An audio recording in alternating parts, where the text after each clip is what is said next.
Welcome to the Fear and Greed Business News Afternoon Report for Wednesday, the 20th of September, 2023. I'm Michael Thompson. Every afternoon, we've got the 5 stories that happened today that you need to know about, so let's get going. Story number 1, the S&P ASX 200 closed down 0.5% today to 7,163 points. There was really a lot of red on the board today, with consumer discretionary and industrials doing best over the day. The deepest falls were for energy and resources. BHP was down 1%, Woodside was down 2.1%. In terms of individual companies, there were very few standouts over the day. Best on the bourse was probably Sayona Mining, up 5%. The worst performer was Star Entertainment, down 6.6%. And Qantas as well, definitely worth a mention. It published its annual report today, revealing that former CEO Alan Joyce was paid $21.4 million as he exited. Up to $14.4 million is subject to clawback provisions. The Qantas board is also withholding bonuses until it receives the outcome of the competition watchdog inquiry into tickets sold for cancelled flights. Qantas' share price ended the day down 2.2%. Story number 2, a skilled migration overhaul is underway to help solve some of the national labour shortage. Businesses are potentially going to be able to bring in skilled workers paid $120,000 or more, and the visa application process will only take weeks. A migration review will soon be released by the federal government, but early details have been floated with industry, and media reports suggest we may see a tiered migration system with few restrictions for high-wage workers, but more regulation for low-paid workers, such as in the care sector, really for those under $70,000. Story number 3 today, former Federal Treasurer and current Nine Entertainment Chairman Peter Costello has waded into the Reserve Bank debate. Costello doesn't want the RBA to be required to equally consider full employment and price stability, which was a key recommendation of the review into the central bank. The dual goals of full employment and inflation targets are expected to be part of the new statement on the conduct of monetary policy.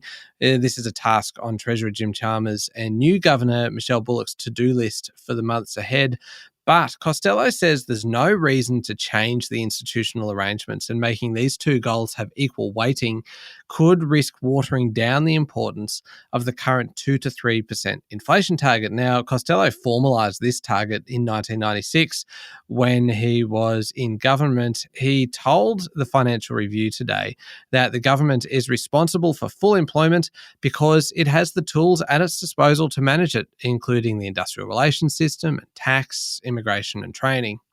Story number 4, Sydney Airport is accusing United Arab Emirates located airlines of failing to use 50% of the capacity that they've been given. This amounts to more than 80 flights a week and follows the government's decision to refuse more for Qatar Airways, which uses all of its 28 flights.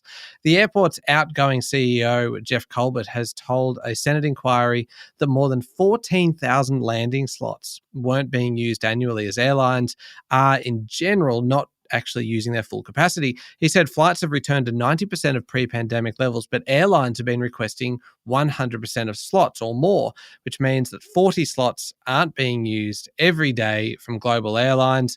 A lot of numbers in that, but essentially it affects the ability of other airlines to get access.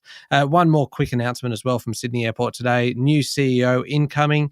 The outgoing Transurban boss, Scott Charlton, will be taking up the role in December.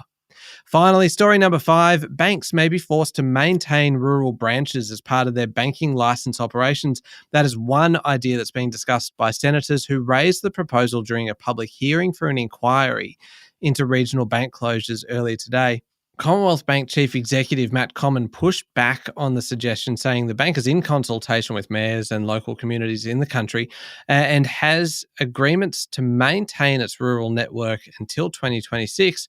And he thinks there's a potential commercial return as other banks close. But he did say that banking preferences have actually changed. And Australia Post, for example, is also supplying banking services to country residents.